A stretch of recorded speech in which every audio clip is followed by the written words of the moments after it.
baik, berjumpa lagi di Terang Kasih, menerangi dalam kasih Tuhan. Sahabat yang baik, hari ini tema kita adalah mengampuni dan menerima pengampunan. Nah sahabat yang baik, mari kita berdoa ya, karena Tuhan mengingatkan kepada kita pentingnya untuk kita mengampuni dan menerima pengampunan. Mari kita berdoa ya. Bapa, kami bersyukur Kau mengingatkan kepada kami pentingnya untuk kami mengampuni dan kami juga menerima pengampunan itu. Biarlah hari ini melalui firman Tuhan ini menyadarkan kami, mengingatkan kami dan mengubah hidup kami untuk kami belajar dan mau mengambil langkah untuk mengampuni. Kami siap menerima firman-Mu, di dalam nama Yesus kami berdoa. Amin. Amin. Nah sahabat yang baik, sebelum kita membahas renungan untuk hari ini, mari kita mau katakan apa kata Tuhan tentang diri kita. Bahwa saya spesial di mata Tuhan. Saya berharga di mata Tuhan. Saya sangat dikasihi Tuhan. Kehidupan saya dan masa depan saya bersama Tuhan adalah sungguh amat baik. Katakan amin. Nah sahabat yang baik, sesuai dengan tema hari ini, kita akan membahas tentang mengampuni dan menerima pengampunan. Mari, saksikan video berikut ini. I thank Thee, O Father, Lord of heaven and earth, because Thou hast hid these things from the wise and prudent. Sahabat terkasih, mengampuni dan menerima pengampunan adalah dua hal yang sulit tapi sangat penting dalam kehidupan kita karena Tuhan mengajarkannya kepada kita. Mengampuni bukanlah untuk orang lain, tapi untuk kita sendiri agar kita bisa menerima pengampunan dari Tuhan. Kisah Alfi, seorang pemuda yang meminta maaf kepada keluarga korban setelah ia memutilasi korban, adalah perbuatan yang sangat berdosa dan tidak dapat dibenarkan. Namun, ia menyesal dan mengakui kesalahannya dan juga meminta maaf. Kita juga harus ingat bahwa pengampunan yang sejati itu datang dari Tuhan. Jadi sahabat, mari kita belajar untuk mengampuni dan menerima pengampunan dari Tuhan agar kita bisa hidup dalam damai dan kasih. Wah, tindakan Alfi ini benar-benar sudah di luar batas kemanusiaan loh. Betul. Aduh, dia benar-benar udah Benar ya, Yos, ya? keterlaluan banget ya. Karena dia tega membunuh dan memutilasi kekasihnya yang tadinya dia cintai itu. Iya. Bahkan dengan alasan katanya sedang emosi, sedang naik darah. Ya itu kan nggak benar banget ya. Nah setelah ia tertangkap polisi, barulah Alfi ini menyesal dan meminta maaf kepada keluarga korban. Karena dia telah membunuh dan memutilasi korban. Dan penyesalan selalu datang kemudian. Ya, gimana nih Yos menurut kamu Yos? Ya, penyesalan selalu datang kemudian gitu ya. Benar, tindakan yang dilakukan oleh Alfi ini benar-benar nggak baik ya Bapak Ibu. Iya, iya. Benar-benar lewat batas. Apapun alasannya, Ya, mengambil kehidupan manusia lain adalah hal yang salah. Iya, iya. Dan ya seperti yang kita tahu penyesalan datangnya di akhir. Iya, iya, iya, iya. Jadi apa yang Alfi rasakan ini ya benar-benar tidak bisa membuat pasangannya kembali hidup. Iya, betul, betul. Nah, ini yang perlu disadari bahwa selalu penyesalan datang kemudian ya. Dan ini menjadi peringatan supaya kita belajar untuk bisa menguasai diri ya. Dan kita juga jangan sampai membiarkan emosi seperti itu. Nah, hari ini kita akan bahas sahabat baik ya. Bagaimana kita mau lihat apa kata firman Tuhan tentang mengampuni dan menerima pengampunan ini ya. Kita akan lihat dari Efesus 4 ayat 32. Tetapi hendaklah kamu ramah seorang terhadap yang lain, penuh kasih mesra dan saling mengampuni, sebagaimana Allah di dalam Kristus telah mengampuni kamu.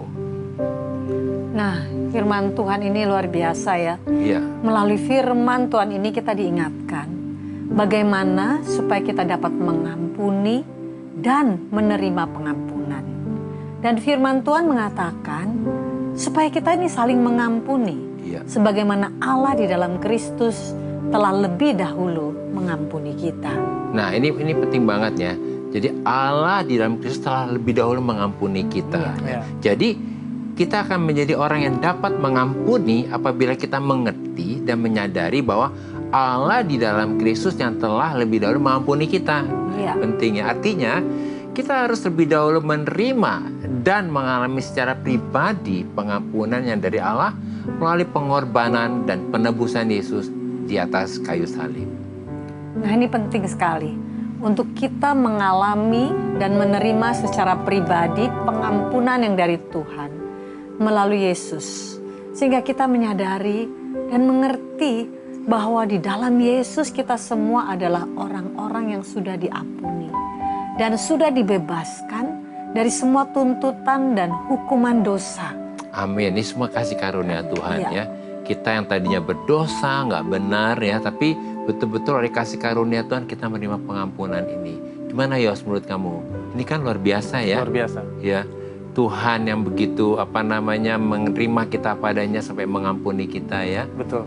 Nah, ketika kita mengerti dan menyadari bahwa kita adalah orang-orang yang sudah diampuni karena kasih karunia Tuhan dengan gratis melalui pengorbanan dan penebusan Yesus di kayu salib, maka kita tidak lagi menjadi orang yang menuntut pada orang lain, tapi kita menjadi orang yang memahami dan menerima orang lain apa adanya, seperti Yesus yang telah menerima kita juga apa adanya. Sehingga kita ini dimampukan untuk menjadi orang yang dapat mengampuni orang lain, yang dapat bersikap baik, bersikap ramah, dan penuh kasih sayang kepada orang lain. Karena hati kita sudah dipenuhi dengan kasih Kristus dan cara berpikir kita selalu yang positif. Sehingga kita dapat memahami, kita dapat mengerti, kita dapat menerima dan mengampuni orang lain. Sama seperti Yesus yang sudah mengasihi dan mengampuni kita. Mari sahabat yang baik, saat ini kita renungkan firman Tuhan ini sambil kita mendengar dan menyanyikan pujian ini.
Sujud di kaki-Mu. Kami butuh anugerah-Mu Tuhan. Penuhi hati kami dengan anugerah-Mu Tuhan. Supaya oleh anugerah Tuhan kami dapat mengampuni. Terima kasih Tuhan.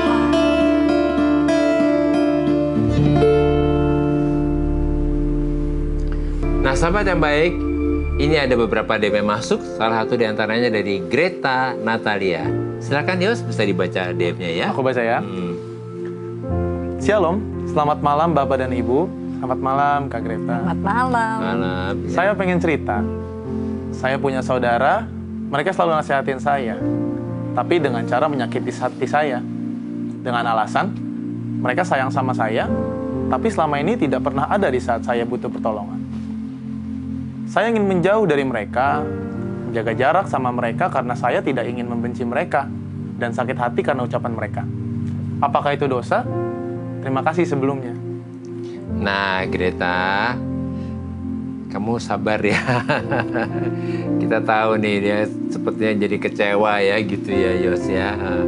Nah, kamu ini punya Bapa di sorga loh Greta, yang baik, yang sayang, bahkan yang peduli banget sama Greta. Jadi Greta datang aja kepada Bapa, ngomong deh, curhat sama Bapa.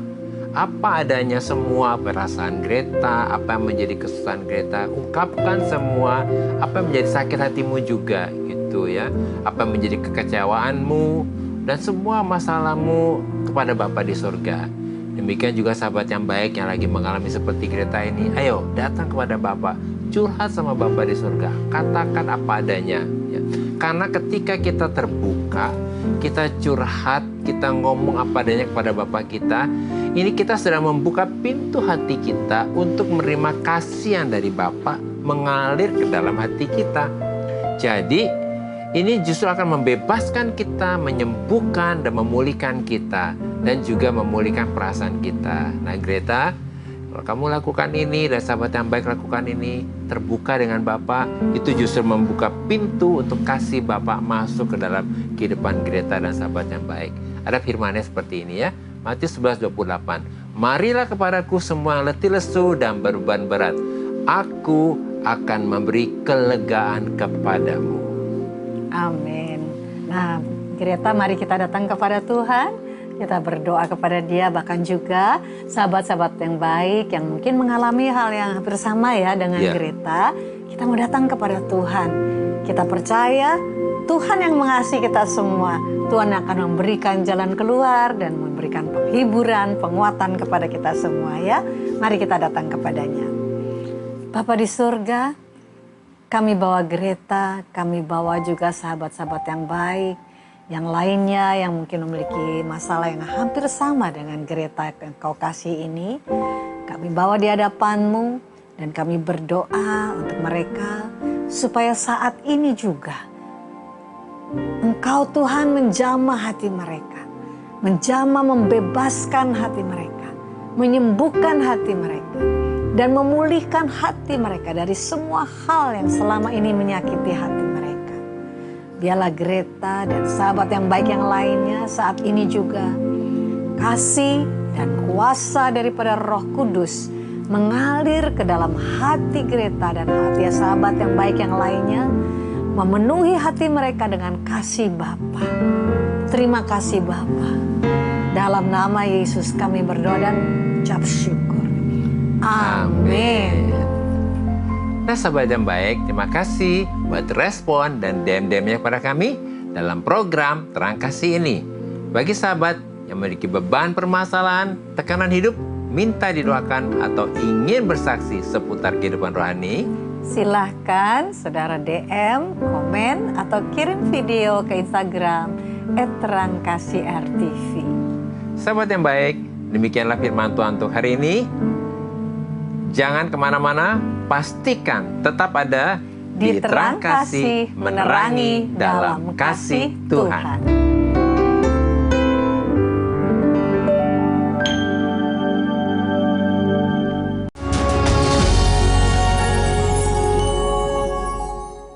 Halo sahabat yang baik, kembali bersama kami di Terang Kasih, menerangi dalam kasih Tuhan.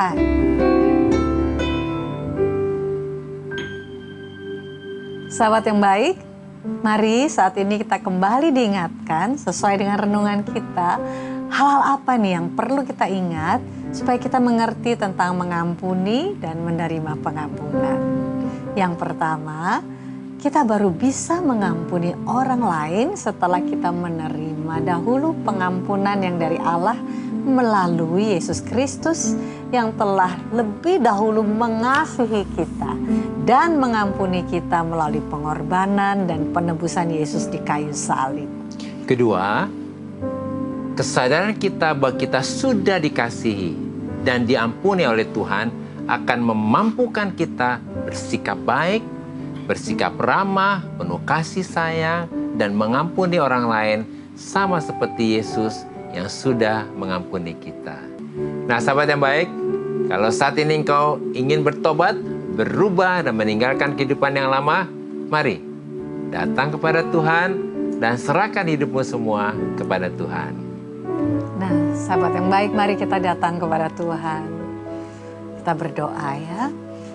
Bapa di surga, kami sangat bersyukur bahwa Allah telah lebih dahulu mengasihi dan mengampuni kami melalui pengorbanan dan penebusan Yesus di atas kayu salib. Sehingga di dalam Yesus kami sudah diampuni dan sudah bebas dari semua tuntutan dosa.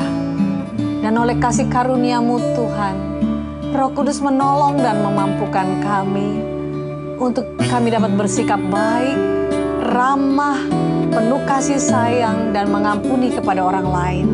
Sama seperti Yesus yang sudah mengasihi dan mengampuni kami. Sehingga kehidupan kami memuliakan-Mu Tuhan. Dalam nama Yesus, amin.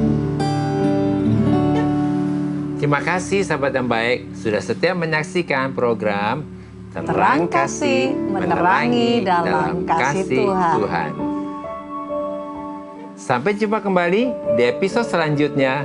Tuhan memberkati.